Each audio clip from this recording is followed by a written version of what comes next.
Kanyang yan vanity mirror. So yan, illuminated na po siya. Ayan, may ilaw siya, and then ganun din po sa passenger side. So dalawa yan, driver side yan, and sa passenger side. So kung yung partner natin is mahilig magpa-beauty dito sa loob ng sasakyan, yan ang maganda, naka illuminated vanity mirror na po.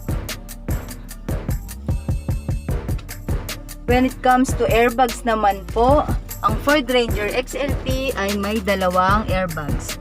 Yan sa passenger side, and then dito naman sa steering wheel yung sa driver side. Yan, nakikita po ba natin? Yan, ito po yun. Nandiyan dyan ang airbags natin.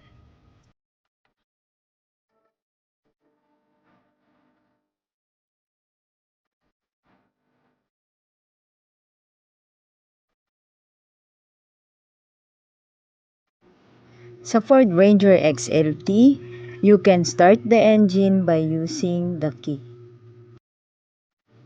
Ito naman po yung button para sa power folding ng side mirror natin. And then ito naman ang button para naman sa power adjust ng side mirror din natin. So kung left, hit ito po. Yan. And then kung right, ilagay naman natin siya sa right. Yan. So ito naman ang button para sa ating headlamp. Ang maganda dito kay Ford Ranger XLT, kahit nasa second siya sa entry level, is meron na siyang auto headlamp. Yan. Ito yon. Ito naman po ang headlight and then park light.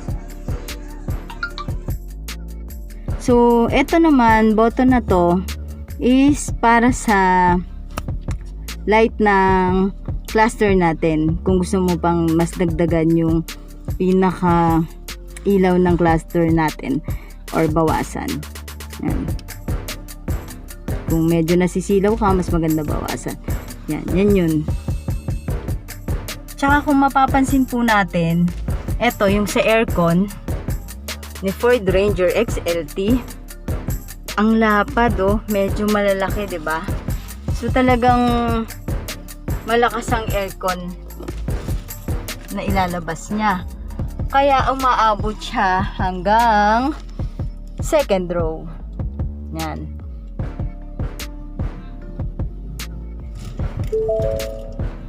Isa pa maganda dito sa Ford Ranger XLT is naka 8-inch na po yung touchscreen niya. Yun. And then, meron na siyang Apple CarPlay and Android Auto. Meron na rin po itong Bluetooth with phone or audio streaming. And meron siyang 6 speakers. Ito, kung i-off po natin yan, yung audio. Off lang natin dyan. For example, i-connect po natin yung iPhone. Yan. Buksan natin yung Bluetooth.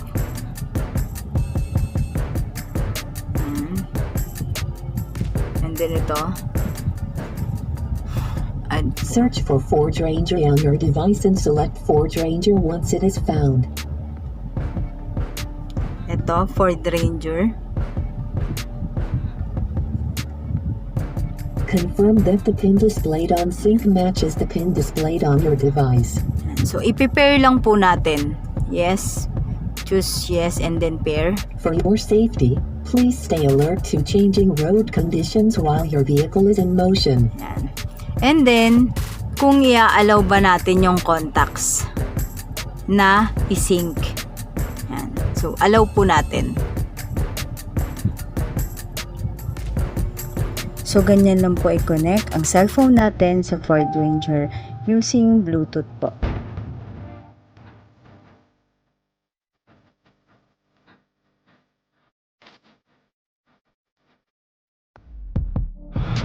Sa second row naman,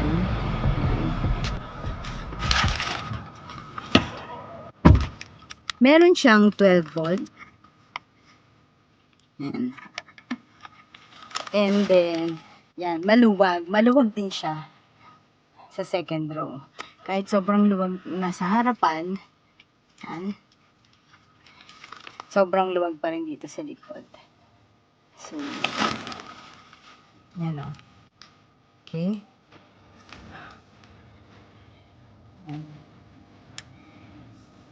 And then, meron din siyang handle. Yan. Meron din siyang light dito sa likod. Yan. Kailangan natin ng ilaw dito sa second row. Ang maganda dito kay Ranger is meron siyang yan, lagayan dito sa likod para sa mga tools.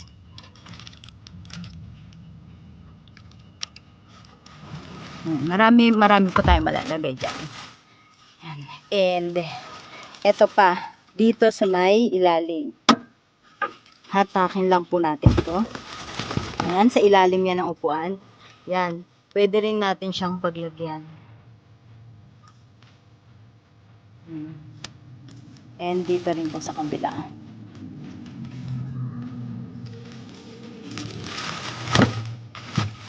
Yan. On the rear side, meron siyang rear sensor. 4-eye rear sensor po yan. And then, naka-bed liner na po siya. Meron din siyang yan, high-mounted stump lamp with cargo light na po. Yan.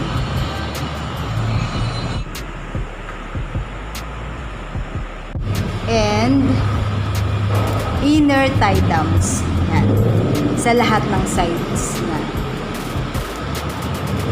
At kung ikaw po ay interested dito sa Ford Ranger XLT, malamang ang susunod mong itatanong ay ano ang mga colors na available. Ano-ano ba ang pwede mong pagpilian na colors? Meron tayong blue lightning, sunset red, aluminum metallic, diffuse silver, deep crystal blue, arctic white, absolute black, meteor gray, and true red po.